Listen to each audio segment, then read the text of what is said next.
dá aquela unção dos altos céus e ministra profundamente para os nossos corações a mentalidade do teu servo. Deus, no nome de Jesus, eu peço e agradeço. Amém. Amém.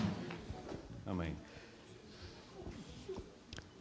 Os hinos que nós entoamos ao Senhor nesta noite, eles parecem concordar que com o amor de Deus, com o tamanho, o alcance, a profundidade, a extensão do amor de Deus. Todos os hinos ressaltaram o quanto Deus nos ama e o que Ele já tem feito por nós, porque este amor é um amor prático, é um amor experimental, é um amor tangível, é um amor que produz resultado. Este é o amor que nós conhecemos, é este amor que nós somos convidados a demonstrar, a experimentar e a demonstrar. Mas o primeiro hino falou comigo de uma maneira especial, porque o primeiro hino é o clamor de alguém que deseja voltar ao primeiro amor.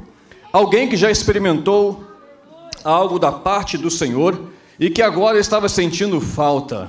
Alguém que já passou momentos de grandes experiências com o Senhor, mas parece que no momento estava vivendo uma vida de sequidão, de estio, e estava desejando novamente voltar ao primeiro amor. Ontem, pela graça do Senhor, falamos justamente sobre isso, tomando por base Salmo 126, onde o salmista relata uma experiência sem igual na nação de Israel, quando eles saíram do cativeiro e voltavam para Sião, voltavam para a sua terra, e eles estavam como aqueles que sonhavam, estavam cheios de alegria e de júbilo.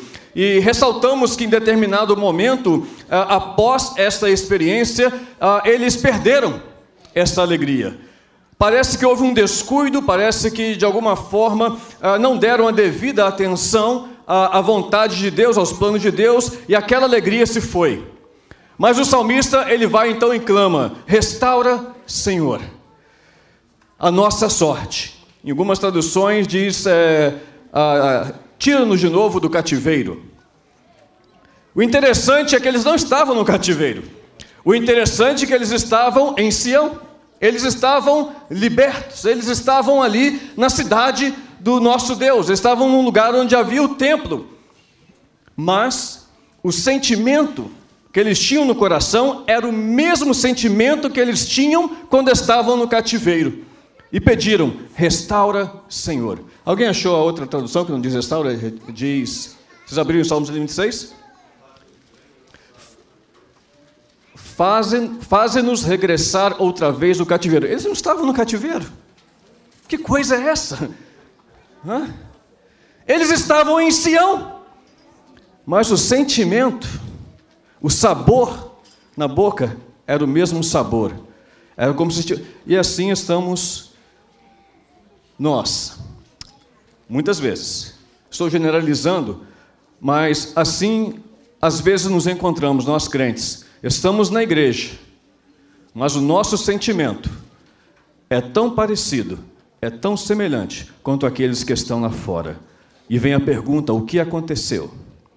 Mas graças a Deus que a Bíblia sempre traz uma resposta, né? E a resposta ontem, através da vida do salmista, Deus dá a receita para que pudessem regressar novamente do cativeiro, para que pudessem ser restaurados. E a receita de ontem foi: aquele que leva a preciosa semente, andando e chorando, voltará, trazendo consigo os seus molhos. Voltará com alegria, trazendo consigo os seus molhos. E salientamos a necessidade de nós levarmos essa semente, de nós nos colocarmos, nos levantarmos e colocarmos a caminhar e semear a boa semente. E nesta noite, eu gostaria... Eu falei que ia continuar falando sobre semeadura, mas o texto não fala muito semeadura, mas é ainda dentro deste mesmo tema.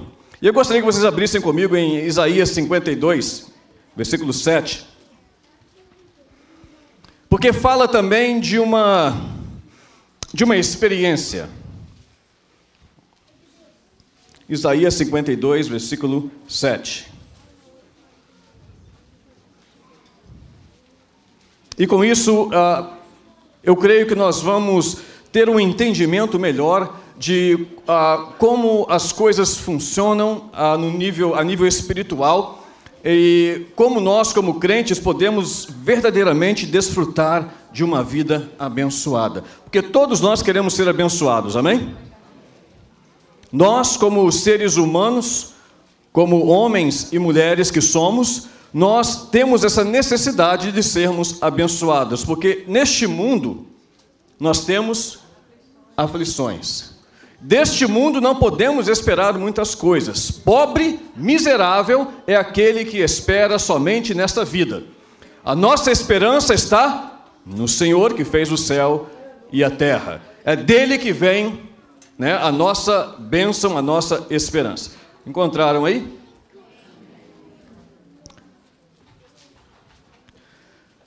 Diz assim: quão formosos são sobre os montes os pés do que anuncia as boas novas, que faz ouvir a paz, que anuncia coisas boas, que faz ouvir a salvação, que diz a Sião: o teu Deus reina. Querem abrir comigo também? Romanos 10, 15. Romanos 10, 15. Paulo falando sobre a salvação, sobre o processo de evangelização e de conversão das pessoas. Ele faz referência a esta passagem, embora ele apresente de uma maneira um pouco resumida, ele faz a referência a essa passagem. Romanos 10, 15. Me desculpa, eu tenho aqui só uma parte do versículo. Deixa-me lá buscar.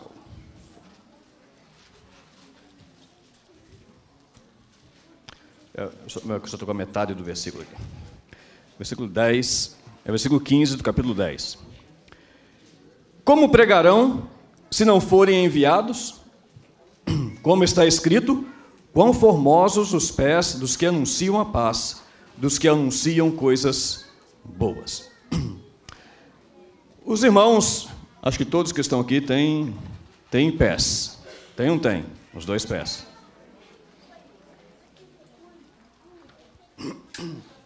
Primeira coisa que eu vejo aqui, que me chama a atenção, acho bastante curioso, é o fato de que Deus nos assiste, de que Deus nos observa. E é interessante que a passagem ela faz menção de uma observação da parte de Deus, uma inferência da parte de Deus em relação aos nossos pés.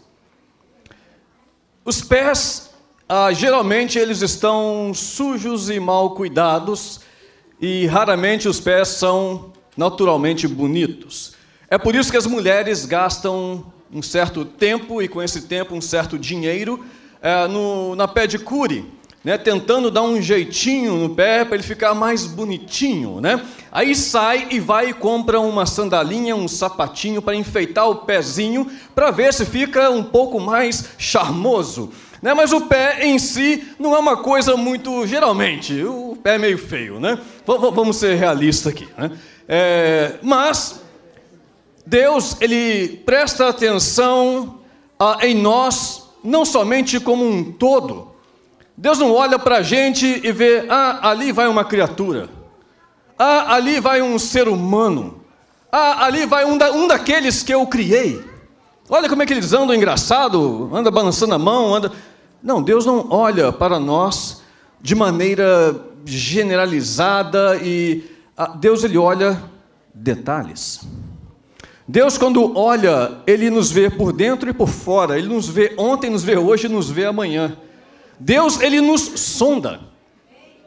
Este é o tipo de relacionamento que Deus tem com aqueles que Ele ama. E neste versículo, eu acho interessante, ele chama: olha, quão formosos são os pés daqueles que anunciam coisas boas. Deixe-me primeiramente continuar aqui falando sobre os pés. O pé aqui é apenas uma figura de linguagem. Vamos começar logo estabelecendo essa ideia de que quando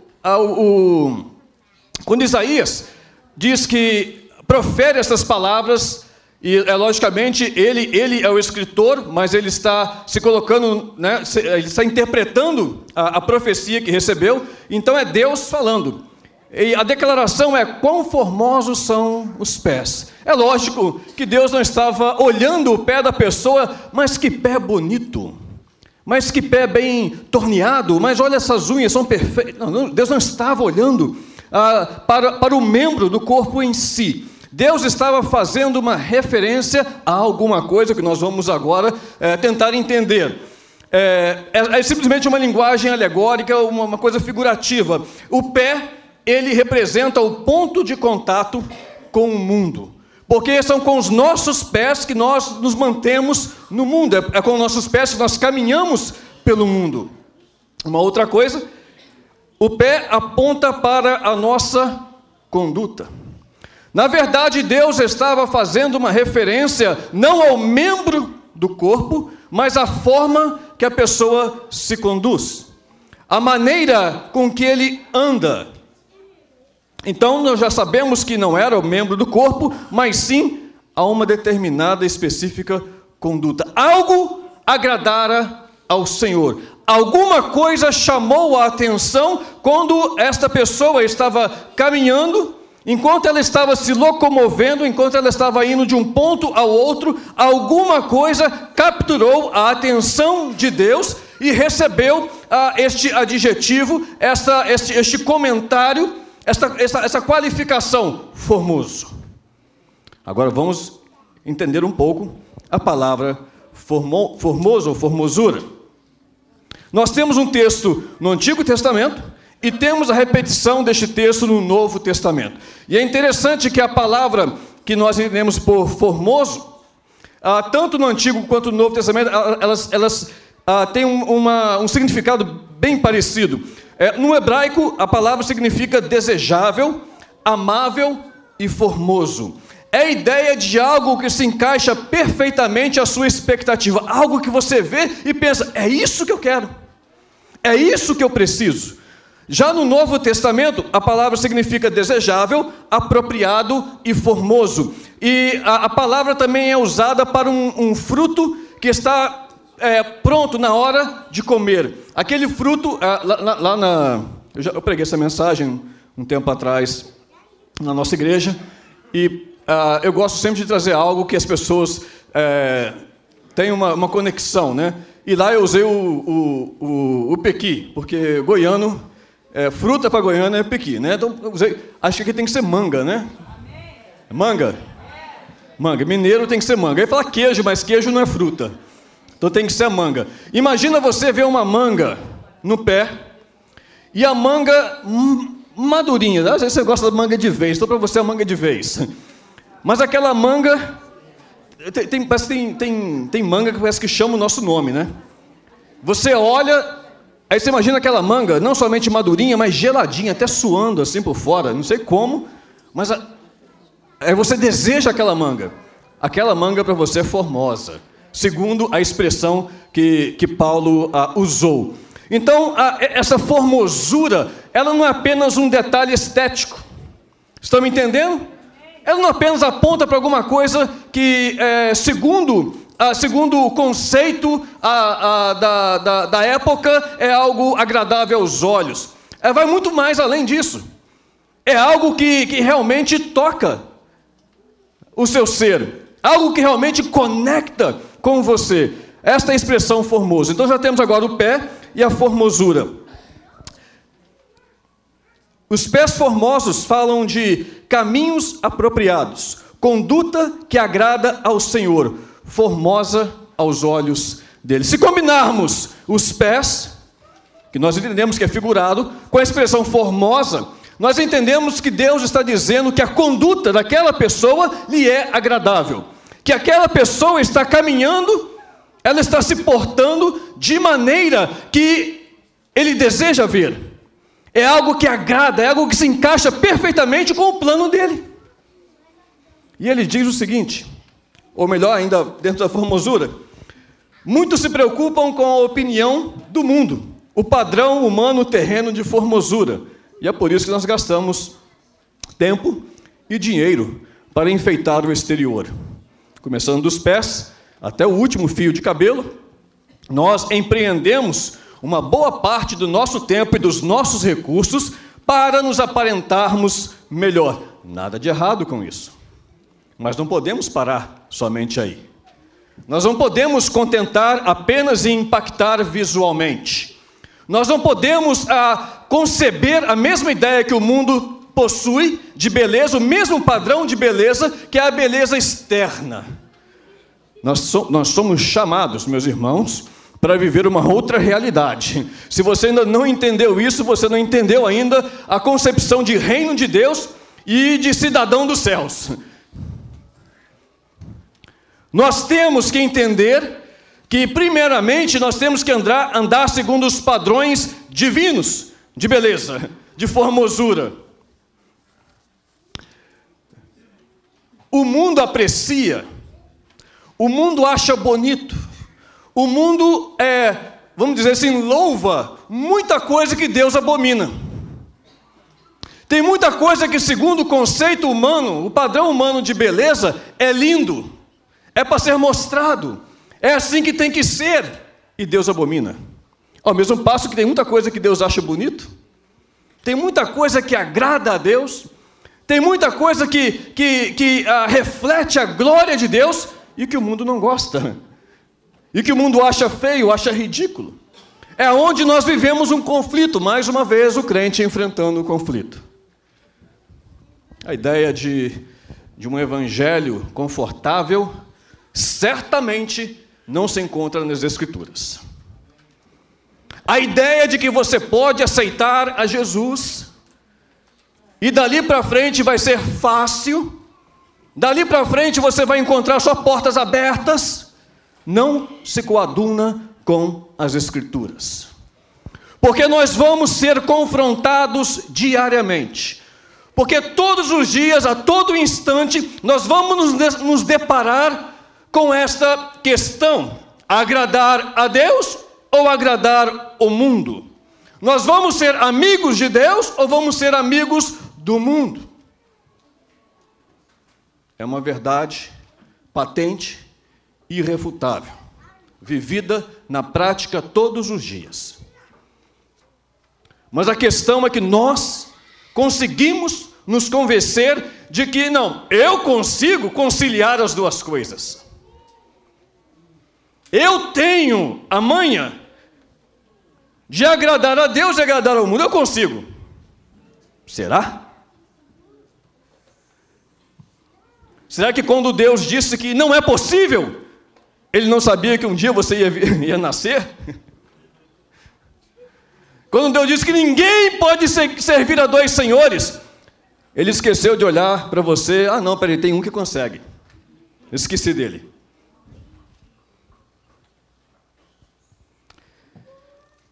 Irmãos, até quando?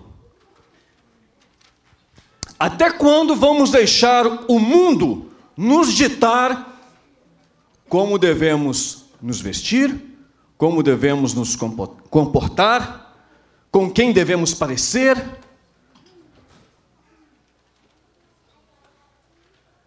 Nós temos que tomar uma posição aí. O mundo não tem nada para te oferecer.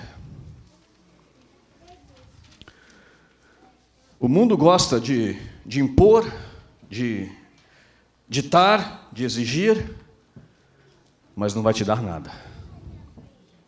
Agora Deus, Ele te pede, Ele te aconselha, Ele te instrui, e Ele sim, Ele pode virar a sua vida. Ele pode mudar a sua história. Ele pode te tirar novamente do cativeiro e te levar de volta a Sião. É Ele que pode mudar a sua vida. É Ele que muda a minha vida. Então eu prefiro ouvir a Ele. Eu prefiro gastar um tempo procurando entender. esta formosura, entender este padrão de beleza e procurar aplicar na minha vida para que aquilo que Ele disse a meu respeito venha acontecer na minha vida.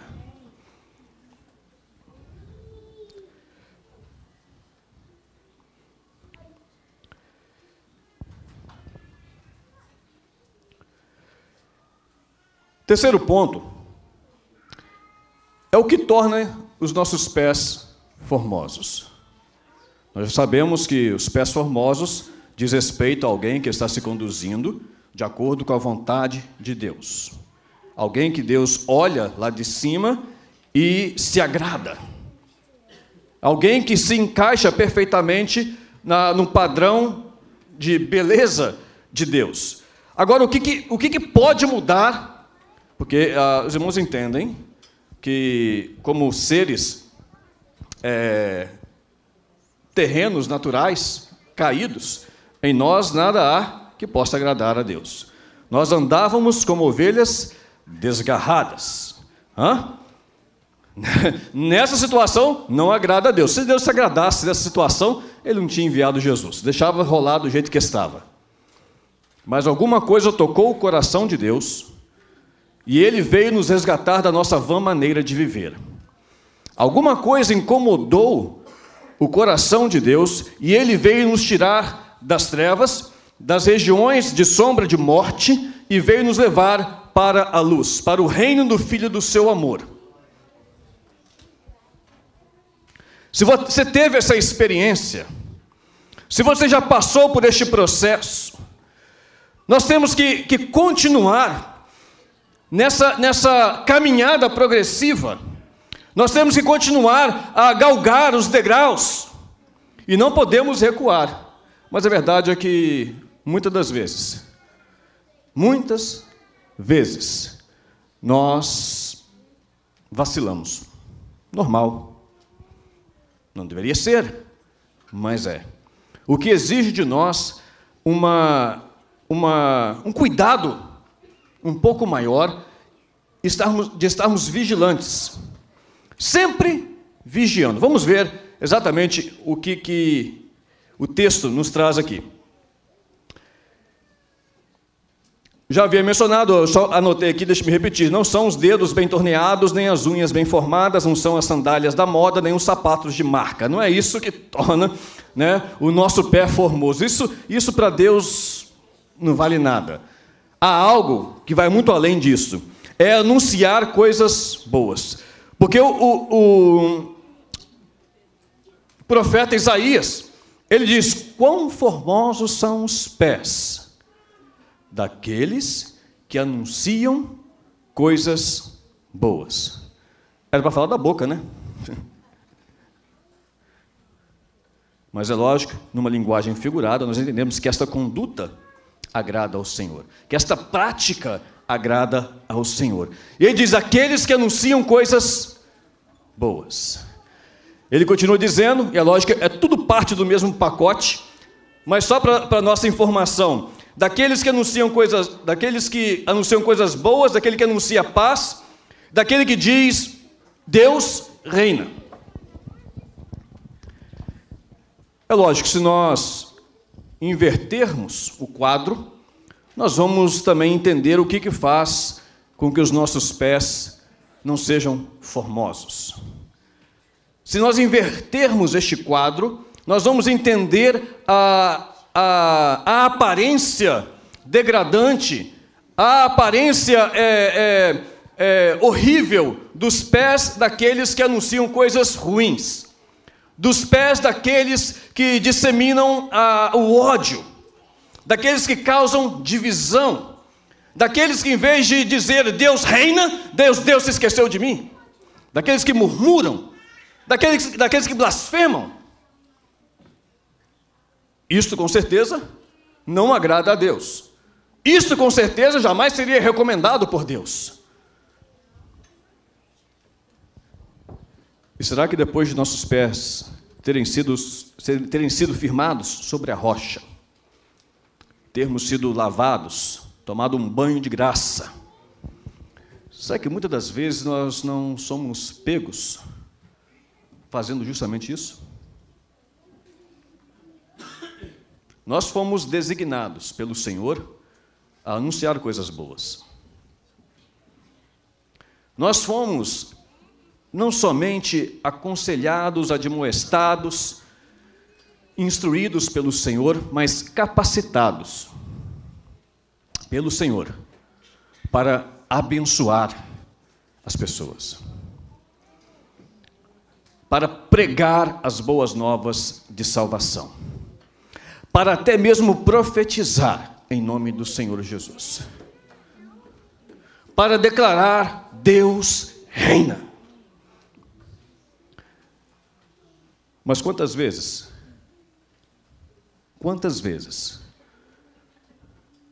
Deus faz o quê?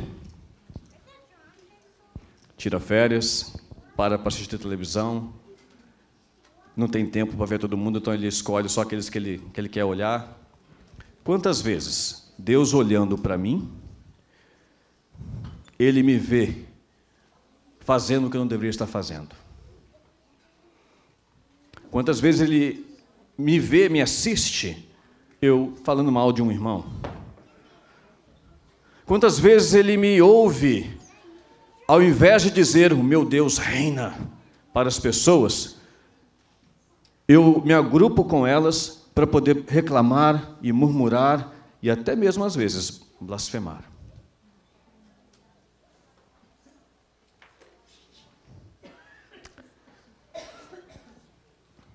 Sabe o que acontece com você também?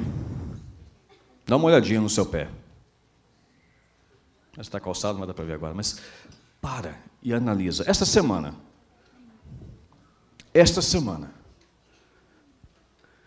será que todas as vezes que você usou este bendito dom da fala, essa dádiva preciosa de poder verbalizar os seus pensamentos, os seus sentimentos e as suas ideias, será que todas as vezes que você usou, você vigiou e só disse coisa boa? Você só abençoou? Ou será que você vacilou, não vigiou e disse que não deveria ter dito? Será que isso é uma prática comum na sua vida? Será que isso acontece mais do que 1, 2, 3 vezes por dia? Será que já tem tempo que você não fala uma coisa boa? Eu não sei a sua situação. Agora, quer saber de uma coisa? Independente do grau, independente da intensidade com que as coisas acontecem, hoje é a noite propícia. Hoje é tempo, hoje é hora. Antes de lançarmos mão do prato, nós podemos tomar uma decisão. Não uma decisão inconsequente, impensada, emocional, mas verdadeiramente sermos transformados pela renovação da nossa mente. Entendermos que, como crentes, salvos, lavados, remidos no sangue de Cristo, como embaixadores do céu, a nossa atitude deve ser a seguinte. Deixe-me dar um exemplo. Você recebe uma ligação telefônica. A pessoa do outro lado te liga para reclamar que mais uma vez o pastor André veio lá de Seattle. E veio com essas mensagens de puxar a orelha, de bater com a Bíblia na cabeça. O que você acha disso, irmão? Aí você vai falar mal do pastor André junto com ele. Não faça isso. Não, é coisas mais sérias. Alguém vem te comentar de algum irmão, alguma irmã da igreja, falar alguma coisa, um deslize desse irmão, uma fraqueza dessa irmã, e a pessoa comenta com você, e ali vai, 2 minutos, 5 minutos, 10 minutos, 15 minutos, aí você lembra, mas e aquela outra também? Nossa, mas como é que pode uma coisa daquela? E ali vai, e vai, e vai. Isso é coisa boa? Isso é bênção?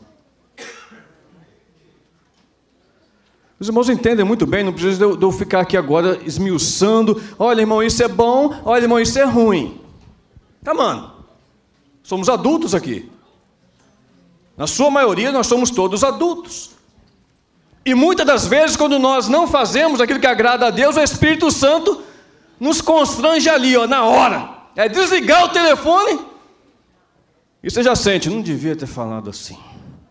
Mas aí 5 minutos depois liga a outra irmã, você esquece e... Ah, Tiago! Tiago! Com a mesma boca, bendizemos a Deus e amaldiçoamos o nosso irmão. Se um varão consegue controlar a sua língua, este varão é perfeito.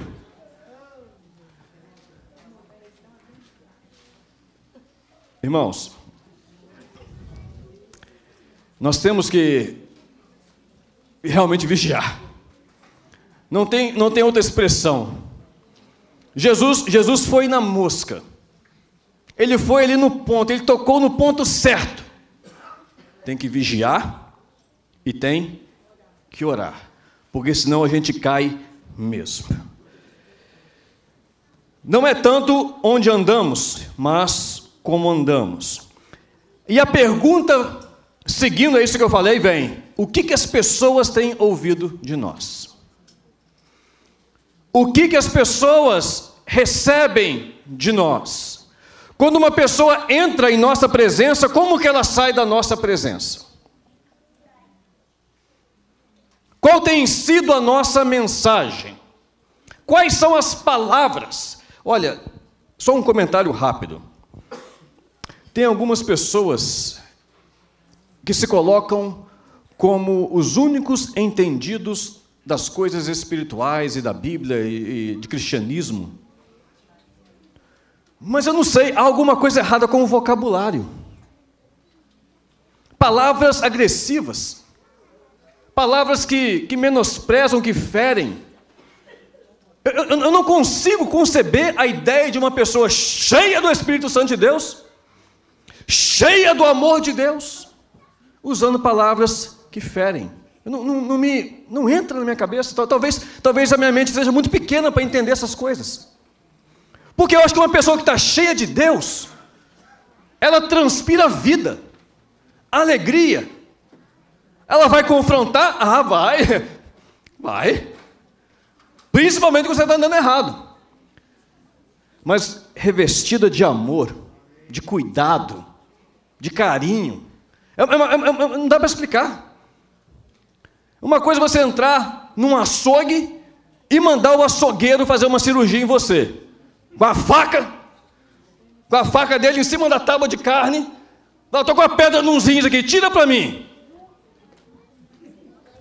Outra coisa é você ir no melhor hospital da cidade, no melhor médico, e entrar naquela sala e te der aquela anestesia. Eu achei que eu nunca ia dormir com anestesia. Eu tenho problema sério com dormir. Eu falo assim, esse negócio de anestesia acho que em mim não pega, não. Acho que o dia que aplicar anestesia em mim, eu não vou dormir.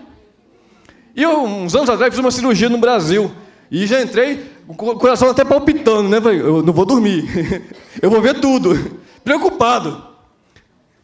Eu só sei que eu nem sei de onde que veio o negócio, moço. Eu já acordei. Eu já acordei do outro lado, cortado e costurado. Eu não sei de onde que veio a anestesia. É assim que Jesus faz. A cirurgia dele... Ele faz a cirurgia, fica aquele incômodo, né? Ele chega e te dá a notícia, vai ter que operar, vai ter que cortar. Mas a forma que ele trabalha, irmãos, é tremendo. Você já acorda depois, olha, mas estou sentindo diferente, alguma coisa está me doendo, está me incomodando aqui, mas aí vem a recuperação. Agora você vai ter recuperação lá no açougue. Isso é açougueiro. Isso é pastor açougueiro. É mestre açougueiro. Não é o médico dos médicos. Então, cuidado. Pois bem. Talvez a sua vida, ela não seja revestida de toda essa formosura. Talvez fazendo um exame da sua vida, da sua conduta, e sendo sincero com você mesmo. Você acha que as coisas não estão bem.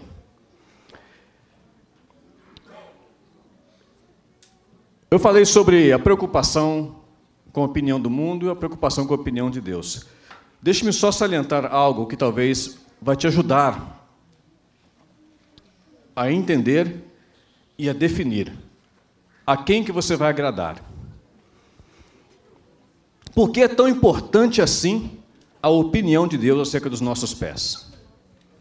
Por que tem tanto valor a opinião de Deus, ou o elogio de Deus, vamos colocar assim por enquanto, acerca dos nossos pés?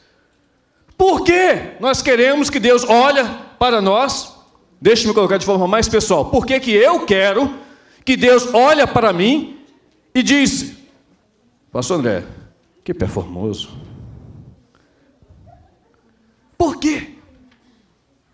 Há alguma... Porque nós, seres humanos, nós trabalhamos na questão de custo-benefício.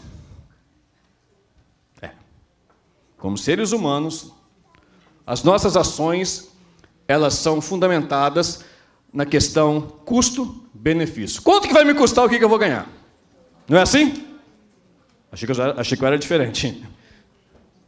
Então, deixe-me só para você entender que Deus te entende e Deus me entende. Quando Deus faz este elogio, este comentário, Ele não está apenas comentando e elogiando. Nós temos que entender o poder, a validade da palavra de Deus. Nós temos que entender que tudo, eu disse tudo? Você ouviu tudo? Eu disse tudo. Tudo, toda palavra que sai da boca de Deus, não volta para trás vazia, sem antes fazer aquilo para qual foi enviado ou aquilo que lhe apraz. Toda. Repete comigo, toda. O nosso Deus não é um Deus, eu falei isso ontem, deixa-me falar agora, que vai se encaixar melhor com o contexto agora. O nosso Deus não é um Deus que conta história. Ele é um Deus que faz história. É bem diferente.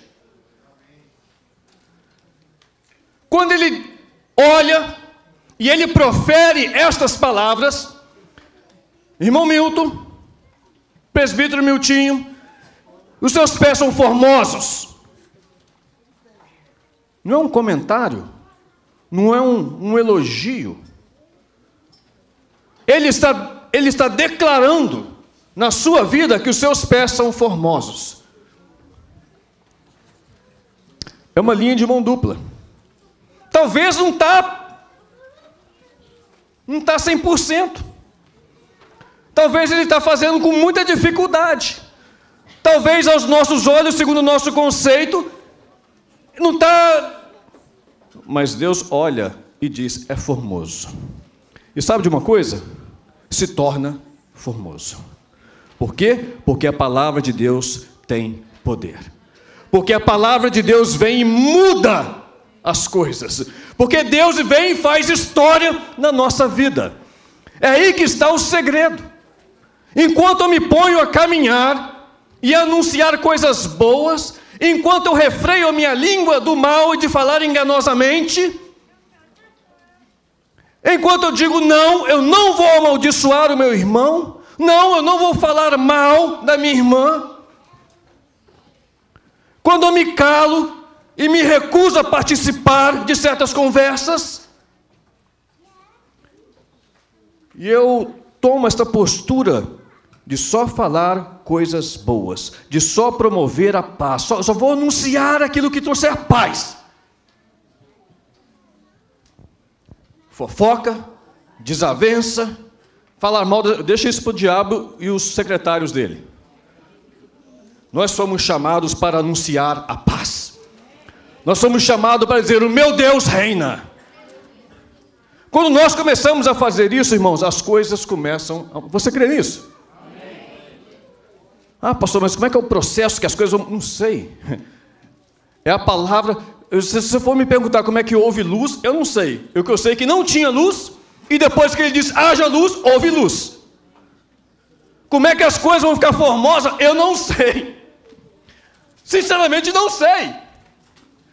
O que eu sei é que quando Deus diz, acontece. E se Ele disser uma palavra sobre a minha vida, se Ele liberar uma palavra sobre a minha vida, eu descanso seguro. Porque eu sei que ao seu tempo, ela produz efeito. Eu sei que ao seu tempo, as coisas ao meu redor mudam. Muda mesmo. A gente... deixa eu terminar com esse infeliz comentário. Não vou terminar, mas preparando para terminar esse infeliz comentário. Tem tanta gente que aprendeu com os defensores da confissão positiva a decretar bênção sobre a sua vida. Carro novo, casa nova, mulher mais bonita, homem mais rico. Tem gente que até isso decreta. Morre. Irmão, eu já ouvi, acho que foi pastor, não sei, dizendo que orou mesmo para Deus levar, porque não aguentava mais aquela mulher.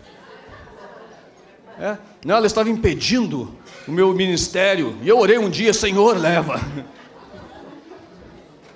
Cuidado. Então as pessoas aprenderam a decretar bens materiais. E todo dia já acorda de manhã decretando, vai ter um carro novo na garagem, vai ter um carro novo na garagem. Aí acabou de decretar, pega o telefone, nossa, você viu a pregação de ontem? Ih, que lá, meu Deus, mas é porque você não viu a irmã fulana? Ih, mas você ficou sabendo o que aconteceu? Nossa, que desgraça na casa daquela pessoa. Vamos orar, né? Vamos orar, mas antes de orar, vamos meter a lenha. Aonde que vai acontecer alguma coisa? Não obedece a palavra de Deus, não entende a palavra de Deus, não tem relacionamento nenhum com Deus, mas aprendeu a decretar. E faz bonitinho, bate o pezinho, levanta a mão, muda o tom de voz e acha que vai acontecer. Agora você começa a anunciar a paz. Muda a sua maneira de se conduzir. Acerta o seu passo diante de Deus. Abre a sua boca só para abençoar. Alguém te liga para fazer fofoca, irmãos, para agora em nome, eu não preciso saber detalhe. O que nós temos que saber é que Deus ouve a oração. Vamos orar agora? Se você fizer isso 2, 3 vezes, você não vai ser mais incomodado com esse tipo de ligação. Vai cessar. As pessoas perdem a graça. E não vale a pena ligar para ela porque não participa. Começa a praticar isso para você ver. Se pouco a pouco as coisas começam... Aquela mulher começa a ficar mais formosa. Aquele homem insuportável começa a ficar mais formoso. A patroa fica mais formosa. O pastor fica mais formoso. O corpo de obreiro... A igreja fica mais formosa. Tudo começa a mudar ao seu redor. Tudo começa a ter um novo aroma ao seu redor. As coisas começam a fluir, até a conta do banco, eu não tinha reparado, mas como é que está formoso o meu extrato bancário? É assim que Deus faz. Ele libera sobre a nossa vida a sua palavra, e a palavra de Deus, sim, chama à existência as coisas que não existem. Dele, somente dele. Ele é Deus, eu não, eu sou servo. Se eu alcançar alguma coisa, é porque Ele disse uma palavra a meu respeito. É porque Ele olhou para mim e declarou algo a meu respeito. Eu positivamente acredito em Deus. Eu positivamente confesso que é só Deus. Eu? Não. A palavra dele sim tem poder na minha vida. Agora sim a conclusão. Graças a Deus. O que me chama a atenção, e quando eu estava buscando do Senhor uma mensagem para trazer para os irmãos, eu não sabia que ia ser a ceia do Senhor.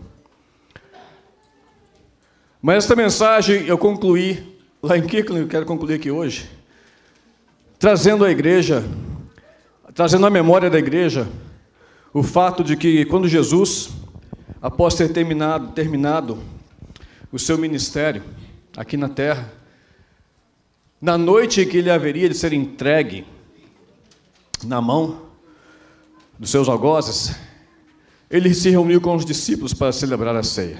Lembra disso? Mandou que os discípulos preparassem a ceia. E João relata que Jesus, antes de tomar a ceia,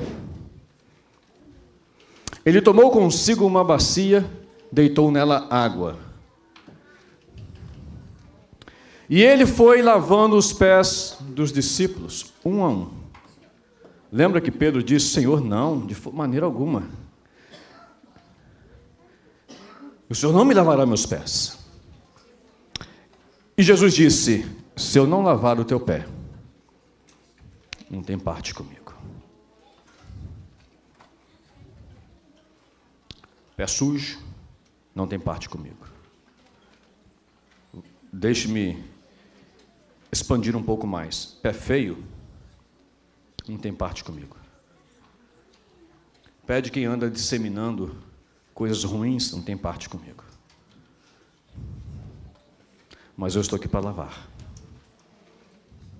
Mas eu estou aqui para te dar uma nova oportunidade. Eu estou aqui para um recomeço. Eu estou aqui para uma nova época na sua vida, no seu ministério. Eu estou aqui porque sou Deus de oportunidade. Eu estou aqui porque te amo e não te abandonarei. Não me esquecerei das minhas misericórdias. Eu estou aqui porque até aqui tem acontecido assim, mas daqui para frente vai acontecer diferente. Pedro disse ao Senhor: então lava eu todo. Não, Pedro, você já está lavado pela palavra, somente os pés. Esse detalhe, que muitas vezes nós não olhamos para os nossos pés. Curva a sua cabeça. Senhor Deus e Pai, nós estamos, ó Pai, diante, primeiramente, do Senhor que nos assiste, do Senhor que cuida de nós, do Senhor que comunica conosco, Senhor, a Tua palavra. Ó Pai, o Senhor comunica conosco o Teu carinho, o Teu amor e a Tua providência, Senhor. Te agradecemos, meu Deus, porque nesta noite tivemos tempo para Te louvar e tivemos tempo para ouvir a Tua palavra. Abençoa os nossos corações e a nossa mente, Senhor. Ó Pai, nós entendemos que até aqui a nossa caminhada tem sido uma caminhada, ó Pai, marcada por alguns vacilos. Temos muitas das vezes pisado em terreno que não deveríamos ter pisado, sujando assim os nossos pés, maltratando os nossos pés. Ó Pai, mas em nome do Senhor Jesus Cristo, nesta noite, Senhor, nos apresentamos diante do Senhor. Todos, ó Pai, estamos diante do Senhor e estamos pedindo, Senhor Deus, lava. Assim como o Senhor lavou os pés do discípulo antes daquela ceia, hoje, ó Pai, cuida e venha lavar os nossos pés. Pai amado, mas que nós possamos, a partir deste ato, a partir desta oração, ó Pai, vigiar como nos conduzimos, estar atento às nossas conversas. Meu Pai, em nome do Senhor, que sejamos sensíveis ao Teu Espírito Santo. Ó Pai, que venhamos entender, meu Deus, ó Pai amado, que o Senhor está com os olhos postos constantemente sobre as nossas vidas. O Senhor nos assiste a todo instante, a todo momento. O Senhor ouve todas as conversas. Ó Pai, nós cremos, meu Deus, na Tua palavra. Na Tua palavra que diz que o Senhor, meu Deus, olha e o Senhor declara ao nosso respeito, ó Pai, esta palavra, Senhor, de formosura, ó Pai, de mudança. Meu Pai, em nome do Senhor Jesus Cristo, que nós possamos, meu Pai, usar com sabedoria, com sensibilidade, com tato, meu Deus, com amor, a nossa palavra. Que possamos, ó Pai, apenas abençoar e jamais amaldiçoar. Que nós venhamos, meu Pai, a promover a paz e não disseminar confusão. Meu Deus amado, em nome de Jesus, que a partir de hoje o nosso padrão de beleza seja o Senhor e não o mundo. Em nome de Jesus nós choramos. Amém. Louvado seja o Senhor. Graças a Deus. Aleluia.